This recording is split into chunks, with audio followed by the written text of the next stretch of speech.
Hello friends, hope you are healthy. आपल्या last लेक्चरमध्ये आपण ट्रिग्नोमेट्री फंक्शन्स बघितलेला होता आणि होप सो तुम्हाला समजला असेल. Now we going to learn pair of straight lines. Okay, तो पेयर ऑफ स्ट्रेट लाइन अपने फर्स्ट समथिंग बेसिक पार्ट जो भी है वो आपको जायसवाल सर ने पढ़ाए थे, तो मैं नेक्स्ट पढ़ाऊँगी आपको, मैं रिपीट नहीं करने वाली हूँ. तो जैसे जायसवाल सर ने आपको पूरा का पूरा बेसिक पार्ट, आपको बस दो वीडियोज़ है, वो दो वीडियोज़ आपको देखने हैं, अच्छे से देखने हैं. आपको सर ने बहुत अच्छे से एक्सप्लेन करके बताया है, तो आपको वो पूरे वीडियोज़ देखना है. और आपके मतलब मैं आपको रिकॉल तो कराऊंगी ही, फिर भी आपको वो दोनों वीडियोस देखने अच्छे से. ठीक है, तो मैं आप फर्स्ट पूरा बेसिक पार्ट नहीं लूँगी क्योंकि जायसवाल सर ने आपको पढ़ाया है. सो आपको मैं बता रही हूँ कि कंबाइन इक्वेशन मतलब क्या. तो सर ने आपको फिर से मतलब सर ने आपको पढ़ाया तो है ही, मैं आपको रिकॉल कर रही हूँ कि कंबाइन इक्वेशन क्या होता है. तो जैसे कंबाइन इक्वेशन बोलते क्या है, जैसे two equations of line are combined together. ठीक है, तो मतलब दो इक्वेशंस हमारे पास लाइन्स के, suppose a1x plus b1y plus c1 is 0 and the second one is a2x plus b2y plus c2 is equals to 0. ये दो इक्वेशंस ऑफ लाइन है. ठीक है, ये दोनों के दोनों इक्वेशन ऑफ लाइन. हमें स्टैंडर्ड फॉर्म ऑफ लाइन हमें पता है कि a1x plus b1y plus c1 is equals to 0 और the second line is a2x plus b2y plus c2 is equals to 0. ये दोनों लाइन्स क्या है, लाइन्स की इक्वेशन है हमारे पास. और दोनों को अगर सपोज मैंने कंबाइन किया तो वो कंबाइन इक्वेशन जो फॉर्म होगा हमारा, उस इक्वेशन को हम लोग बोलते हैं कंबाइन इक्वेशन. ठीक है, तो हम लोग शॉर्ट में लेंगे सारी चीज़ें जो भी हमने बेसिक पढ़ा है अभी तक. मतलब जो भी हमारे दो वीडियोस आप लोग देखोगे, आपने देखे भी होंगे, आप भूल गए मुझे पता है, फिर से आप देखिए वो दोनों वीडियोस और आपको रिकॉल होगा कि हमने कंबाइन इक्वेशन मतलब सर ने आपको कंबाइन इक्वेशन क्या बोला है. ठीक है, तो कंबाइन इक्वेशन क्या होता है कि दो इक्वेशन को कंबाइन किया हमने टुगेदर, तो वो क्या होगा, एक नया फॉर्म जनरेट होगा. उस फॉर्म को हम लोग बोलेंगे combine equation. Suppose this one is u and this one is a v. u is the first line and the second one is a v. तो दोनों इक्वेशन को अगर हमने कंबाइन किया तो ये क्या फॉर्म करेगा, हमारा एक कंबाइन इक्वेशन फॉर्म करेगा. ठीक है, तो हमारा लाइन इक्वेशन ये u is equal to, suppose let क्या होगा, u is equal to 0 and v is equal to अगर 0 है तो ये दोनों के दोनों इक्वेशंस कैसे हैं, हमारे लाइन के इक्वेशंस है. ठीक है, तो अब देखो, अगर सपोज ये u plus k v is equals to 0 है और k बिलोंग्स टू हमारा रियल नंबर है. ठीक है, तो ये जो इक्वेशन है हमारा u plus k v is equals to 0 and k belongs to r, तो ये रिप्रेजेंट करेगा हमारा, represents of a family of lines. Represent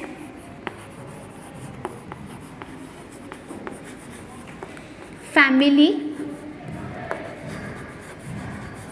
of lines. ठीक है, ये इक्वेशन रिप्रेजेंट क्या करेगा हमें, u plus k v is equal to 0 and k हमारा कहाँ से आएगा, रियल नंबर से आएगा. और ये रिप्रेजेंट करेगा हमारा फैमिली ऑफ लाइन. रिप्रेजेंट क्या करेगा, हमारी फैमिली ऑफ लाइन. ठीक है, तो हमने एक थ्योरम भी पढ़ा है कि अगर सपोज हमारा थ्योरम क्या बोलता है, मैं बस आपको रिकॉल कर रही हूँ कि आपको क्या है. हमारा थ्योरम बोलता है कि अगर equation u into v is equals to 0 है, equation u into v is equals to 0 है, तो ये जो हमारा इक्वेशन है कंबाइन इक्वेशन है. क्या कर रहा है, represent combine equation of lines. किसके u is equals to 0 and v is equals to 0.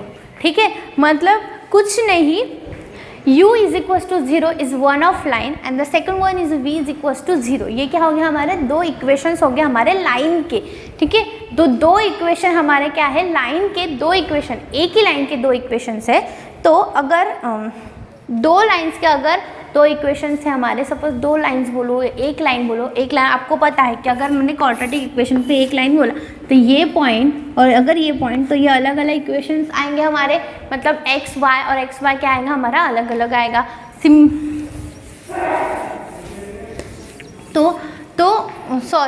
equation of a UV represents the combined equation of lines and U is equals to 0 and V is equals to 0। ठीक है, अगर suppose हमारा ये U और V हमारे दो equations है lines के, तो हमारा U into v is equals to क्या आएगा 0 ही आएगा। ये हमारा कंबाइंड इक्वेशन का थ्योरम है।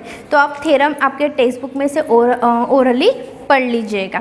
ठीक है, अब हम लोग कंबाइंड इक्वेशन को अगेन जॉइंट इक्वेशन भी बोलते हैं। जैसे हमको एक्सरसाइज अगर सॉल्व करना है तो ऐसा बोला आपको कि जॉइंट इक्वेशन आप मतलब निकालो, एग्जीक्यूट करो, तो आपको कंफ्यूजन नहीं होना चाहिए, क्योंकि कंबाइंड इक्वेशन को ही हम लोग क्या बोलते हैं, जॉइंट इक्वेशन बोलते हैं। ठीक है, तो next topic is a homogeneous equation of a 2 degree.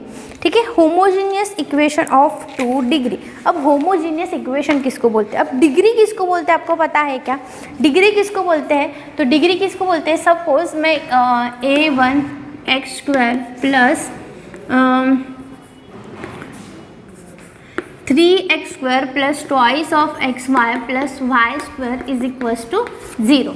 ठीक है, अब देखो डिग्री किसे बोलते हैं हम लोग, डिग्री जो भी पावर में हमारा टर्म है, जो भी पावर में हमारे टर्म के पावर में जो भी हमारी वैल्यू है वो हमारी डिग्री होती है। सपोज फर्स्ट टर्म अगर मैं लेती हूँ, फर्स्ट टर्म क्या है हमारी 3x² है, फर्स्ट टर्म हमारी क्या है 3x² है। तो जो अब देखो 3x², x के वेरिएबल के पावर में, टर्म के वेरिएबल के पावर में जो भी हमारी वैल्यू होगी वो हमारी डिग्री बन जाएंगी। अब देखो x², ठीक है, तो ये क्या हो जाएंगे x के पावर में, x इज अ वेरिएबल और x के पावर में क्या है हमारा 2, तो क्या बन जाएंगे 2 degree. Similarly the second term is twice xy।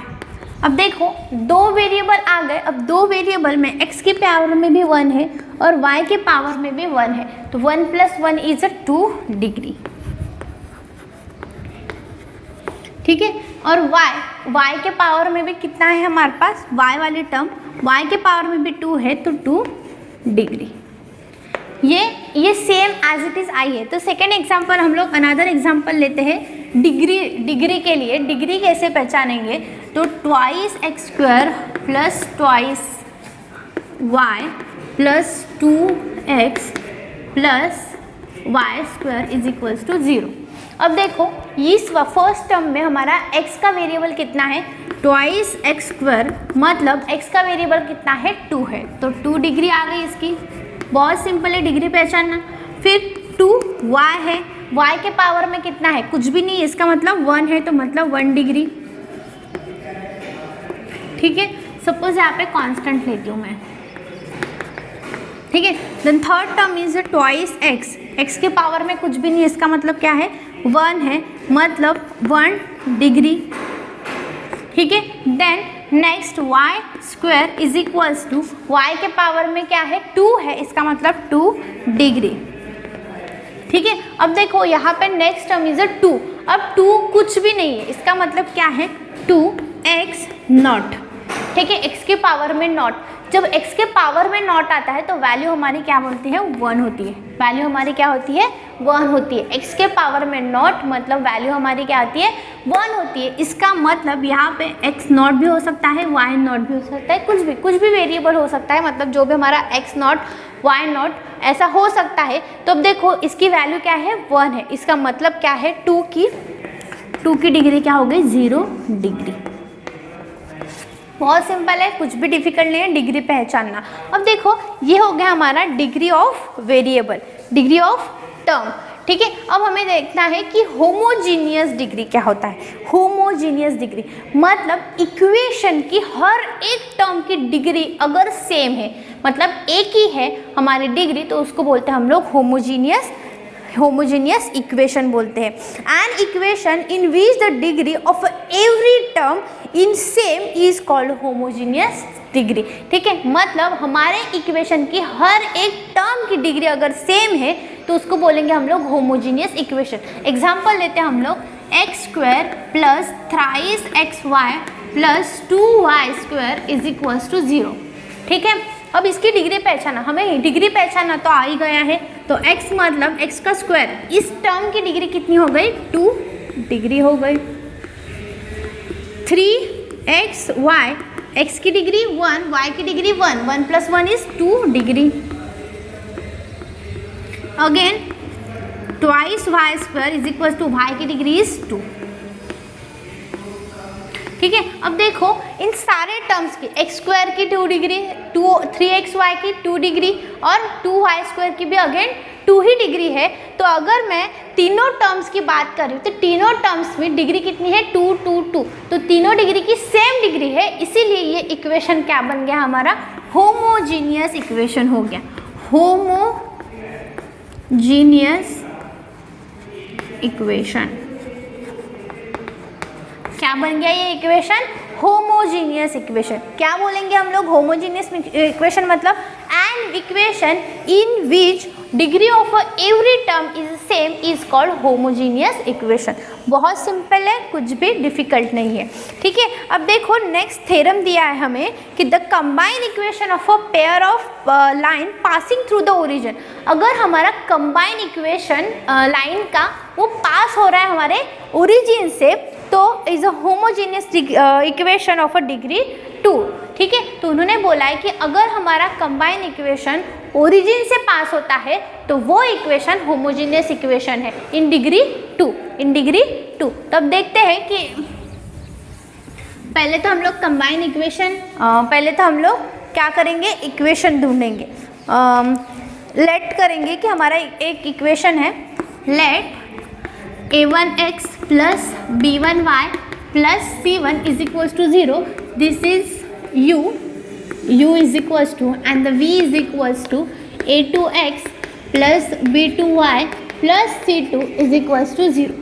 We have let these two equations। ठीक है, अब इन दो इक्वेशंस को हम लोगों को क्या बनाना है, कंबाइंड इक्वेशन बनाना है, क्योंकि हमें प्रूव ही करना है कि जो हमारा कंबाइंड इक्वेशन ओरिजिन से पास हो रहा है वो क्या हो रहा है, हमारा ओरिजिन से पास हो रहा है वो कैसा है, होमोजीनियस इक्वेशन है।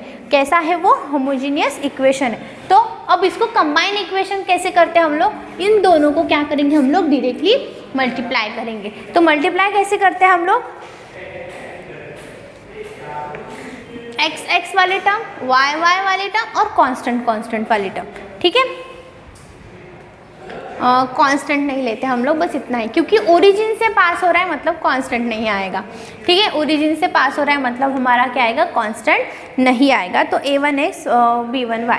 ठीक है, तो क्या आएगा हमारा a1 a2x a1 a2 x square, दोनों को मल्टीप्लाई कर a1x प्लस b1y, दोनों को मल्टीप्लाई करना है तो a2x plus b2y is equals to क्या आएगा हमारा 0।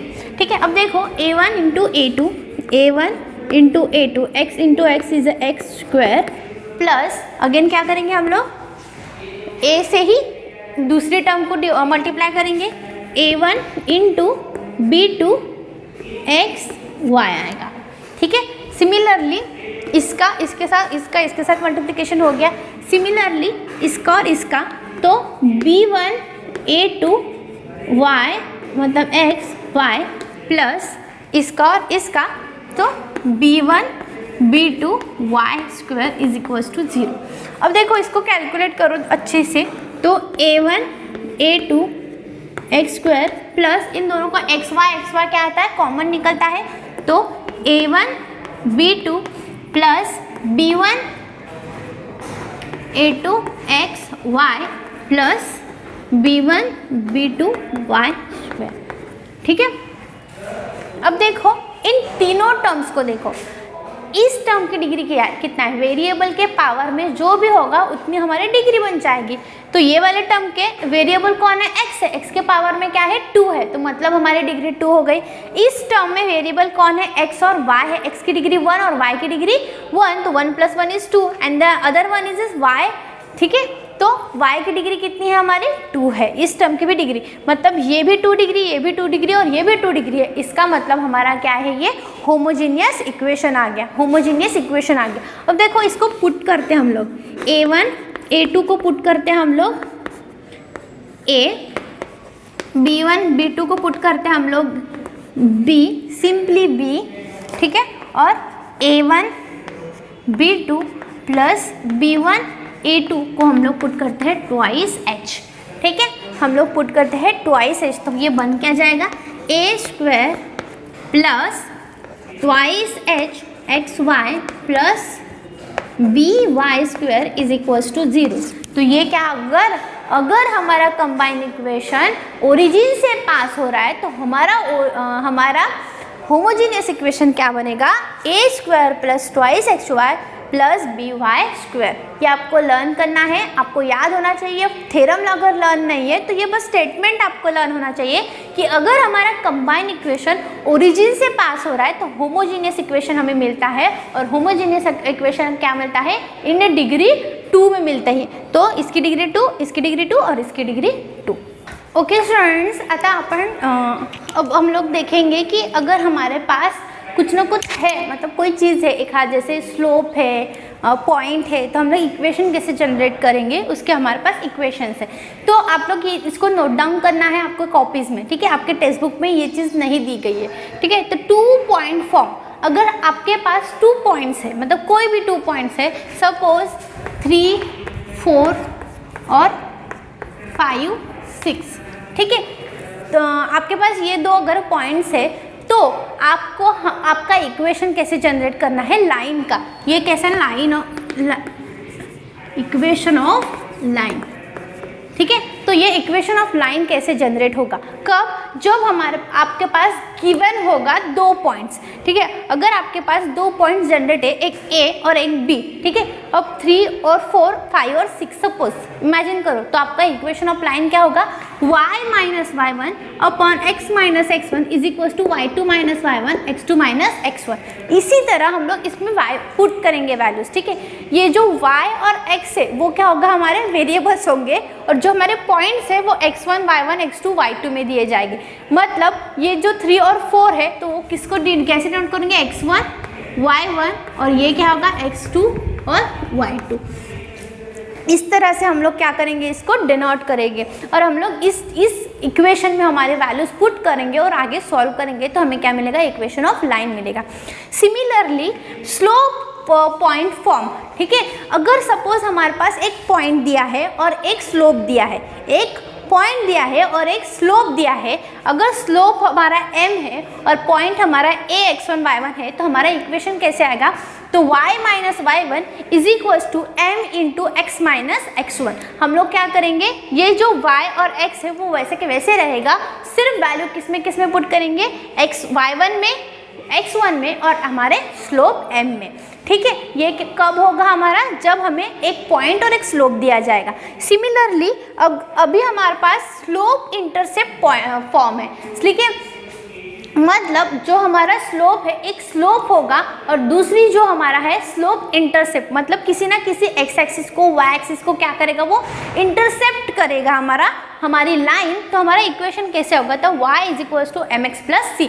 मतलब सपोज हमारा ये क्वाड्रेटिक इक्वेशन है और जो हमारा स्लोप है वो y इंटरसेप्ट होके इस तरह से हमारा स्लोप मिल रहा है हमें, तो वो क्या है, हमारा एक स्लोप है और हमारा y इंटरसेप्ट है, तो हमें इक्वेशन कैसे मिलेगा, y is equals to M x plus c. Similarly अगर ये x इंटरसेप्ट है तो कुछ नहीं, इसमें चेंजेस होगा, x is equals to M Y plus C. इस टाइप में हमें क्या मिलेगा, इक्वेशन मिलेगा, ठीक है। तो ये हो गया हमारा थर्ड टाइप, ठीक है। 4 डबल इंटरसेप्ट फॉर्म। अगर हमारा डबल इंटरसेप्ट मतलब हमारे जो लाइन्स है वो x को भी इंटरसेप्ट कर रही है और y को भी इंटरसेप्ट कर रही, तो हमारा इक्वेशन कैसे तरह मिलेगा, x by a plus y by a is equal to हमारा इक्वेशन 1, ठीक है। तो इस तरह हमें इक्वेशन, और जनरल फॉर्म तो हमें पता ही है, general form of line is equal to M x plus a x plus b y plus c is equal to 0 है।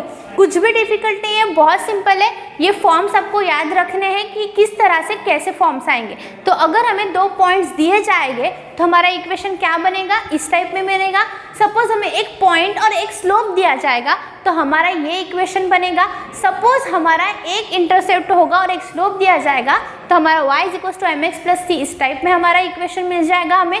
बस हम लोगों ने क्या पुट किया, एक c कांस्टेंट और ये हमारा स्लोप, बाकी एज इट इज m और x क्या है, एज इट इज मिलेंगे। फिर हमारा स्लोप के डबल इंटरसेप्ट रहेगा x और y को, तो हमारा इक्वेशन क्या मिलेगा, x/a + y/b = 1। मतलब जब x को इंटरसेप्ट करेगा मतलब a वाला पॉइंट मिलेगा। सपोज इस टाइप में इंटरसेप्ट हमारा स्लोप मिल रहा है तो ये पॉइंट और हमें ये पॉइंट अगर मिला तो x/a + y/b = 1 मिलेगा। और general form of line is ax + by + c, ये तो है ही हमारा। बस बहुत सिंपल है, ये आपको नोट डाउन करना है। आप फिलहाल के लिए स्क्रीनशॉट भी ले सकते हो।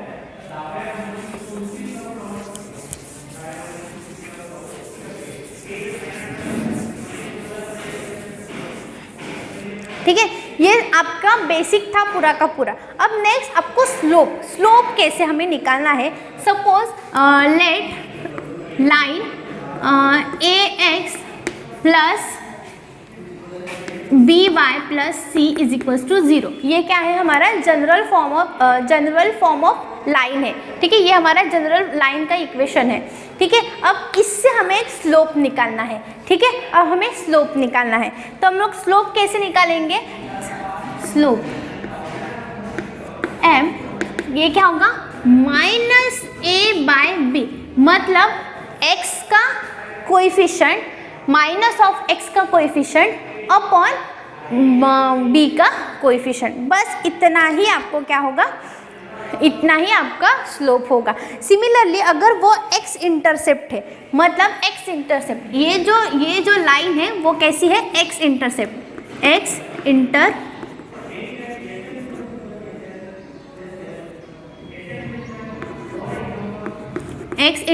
है।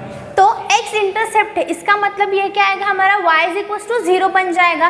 तो क्या हो जाएगा, y = 0 हो जाएगा। तो y वाले टर्म मिलेगा क्या, नहीं मिलेगी। तो जो हमारा स्लोप, वो हमारा स्लोप क्या मिलेगा, -c/a, ये हमें स्लोप मिलेगा। सिमिलरली y इंटरसेप्ट है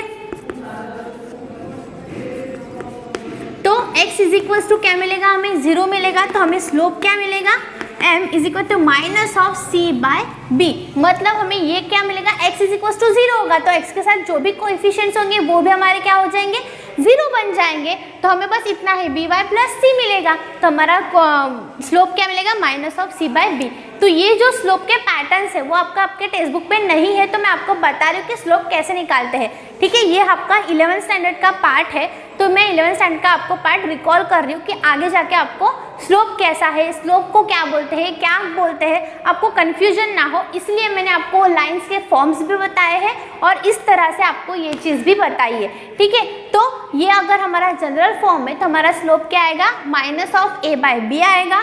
सपोज हमारा x इंटरसेप्ट होगा और y x इंटरसेप्ट होगा तो y 0 बनेगा, इसलिए m of -c/a मिला।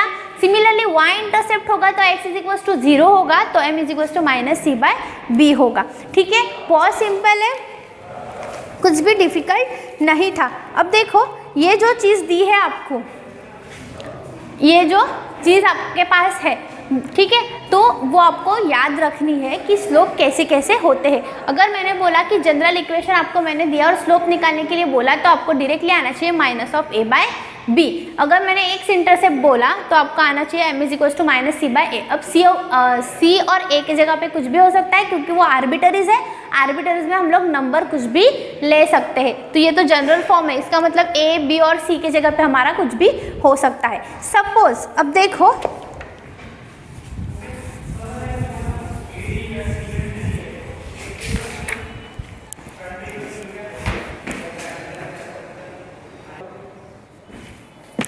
Okay guys, suppose m1 and m2 two slopes है। ठीक है, m1 and m2 are slope of line l1 and l2। ठीक है, suppose m1 and m2 are slope of a line l1 and l2, तो इसके बीच में कुछ ना कुछ एक्यूट एंगल फॉर्म होगा हमारा। कुछ ना कुछ क्या होगा, acute angle. Then theta be the acute angle. तो अब इस थीटा को निकालेंगे कैसे, in form of m1 and m2। तो tan theta is equals to m1 plus m2 m1 minus m2 1 plus m1 into m2। ठीक है, कुछ नहीं है। सपोज L1 एंड L2 के हमारे दो स्लोप्स दिए हैं, तो अगर हमारा थीटा थीटा फॉर्म हो रहा है तो वो थीटा हमारा क्या होता है, एक्यूट एंगल होता है। और वो हमारा थीटा निकालने के लिए tan theta is equal to m1 minus m2 in the form of slope. तो थीटा कैसे मिलेगा हमें, tan inverse of m1 minus m2 1 plus m1 m2। ठीक है, तो ये तो आपने ट्रिग्नोमेट्री फंक्शन में इन्वर्स वाली वगैरह चीज़ें तो आपको पता ही है कैसे निकालते हैं, तो वो तो कुछ इशू है ही नहीं, आपको आता ही है। ठीक है, तो आपको समझ में आ गया ये चीज़ कब, जब हमारे m1 एंड m2 आपको स्लोप्स दिए जाएंगे। सिमिलरली हमारी दो लाइंस पैरेलल है, हमारा दो क्या है, स्लोप पैरेलल है। हमारा m1 and line L1 and L2 parallel. ठीक है, अगर सपोज हमारी lines L1 and L2 parallel है, ठीक है, इफ एंड ओनली इफ, तो हमारे स्लोप्स भी क्या होंगी, इक्वल होंगे। m1 is equals to m2 क्या होंगे हमारे स्लोप्स भी। ये इम्पॉर्टेंट है, बहुत ही ज़्यादा आपको प्रॉब्लम सॉल्व करने के लिए लगता ही है। अगर सपोज L1 एंड L2 मतलब हमारी दो लाइंस अगर पैरेलल है, तो हमारा जो स्लोप होगा वो क्या होगा, इक्वल होगा। अगर सपोज हमारे स्लोप इक्वल होंगे, इसका मतलब हमारी लाइंस क्या होगी, पैरेलल होंगी। ये statement line L1 and L2 are parallel if and only if m1 is equal to m2। मतलब इफ एंड ओनली इफ मतलब क्या होता है, ये चीज़ इस टाइप में, मतलब अगर ये चीज़ इसको वैरी करेंगे तो ये चीज़ भी इस पे वैरी कर सकती है। Second is line L1 is perpendicular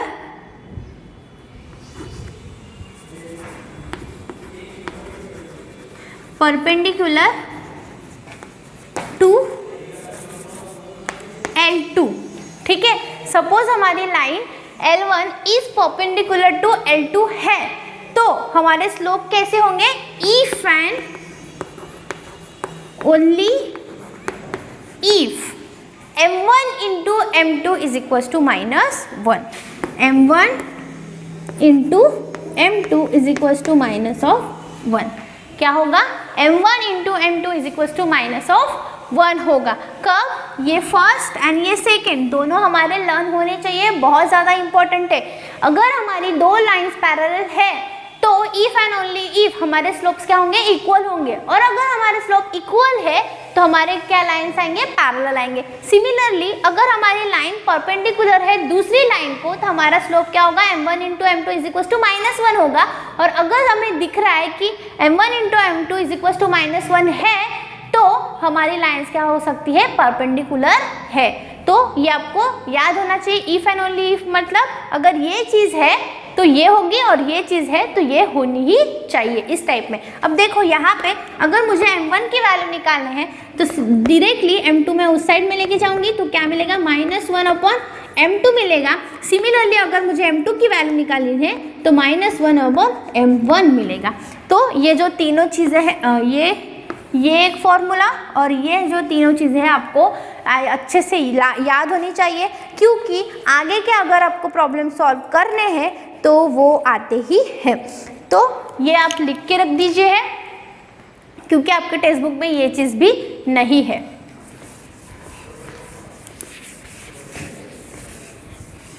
और एक लास्ट चीज़, if u is equals to a1x plus b1y plus c is equal to 0, ये एक लाइन है। और v is equals to a2x plus b2y plus c2 is equals to 0। ये दूसरी line है। तो सपोज हमारी ये दो लाइन्स पैरेलल है, ये u पैरेलल टू v है, तो इफ एंड ओनली इफ हमें हमारे स्लोप्स क्या मिलेंगे, a1 by a2 is equals to b1 by b2। ये भी आपको याद रखना है ताकि आगे जाके आपको कोई भी प्रॉब्लम ना है। सपोज हमारी एक line u is perpendicular to v, then if and only if क्या मिलेगा हमें, a1 a2 plus b1 b2 is equals to 0। ये चीज़ भी क्या करनी है, आपको याद रखनी है। ये जो सारा पार्ट हमने आज पढ़ा है वो सारा का सारा बेसिक है। आपके एक्सरसाइज 4.1 एंड 4.2 के लिए ये बेसिक पार्ट आपको हर बार लगने वाला है, क्योंकि आगे जाके हम लोग वेक्टर्स भी पढ़ने वाले हैं। वेक्टर्स में भी स्लोप का आपको काम आता है, और पेयर ऑफ स्ट्रेट लाइन में तो आपको पूरा का पूरा स्लोप पे ही करना है। इसीलिए ये स्लोप क्या होते हैं, ये इक्वेशंस कैसे बनते हैं स्लोप के अकॉर्डिंग, और स्लोप के अकॉर्डिंग हमें इक्वेशंस कैसे मिलेंगे, इक्वेशंस के अकॉर्डिंग हमें स्लोप कैसे मिलेंगे, ये आपको लास्ट में दिख ही रहा है कि हम लोग कैसे जनरेट कर रहे हैं। तो ये आपको याद भी होना चाहिए, और आपको इसकी प्रैक्टिस भी करनी है घर पे जाके। और आपकी जो भी टेक्स्ट बुक है, आपके टेक्स्ट बुक में जो स्टार्टिंग के पेजेस है आपके पेयर ऑफ स्ट्रेट लाइन के इज 112, 113, 114 एंड 115, ये पूरे आपको रीड करने हैं और अच्छे से देखने हैं, और सर के आपके पूरे दोनों वीडियोस आपको पूरे देखने हैं। उसके बाद हम लोग नेक्स्ट लेक्चर में हम लोग देखेंगे कि 4.1 आपकी एक्सरसाइज। ठीक है friends, thank you so much.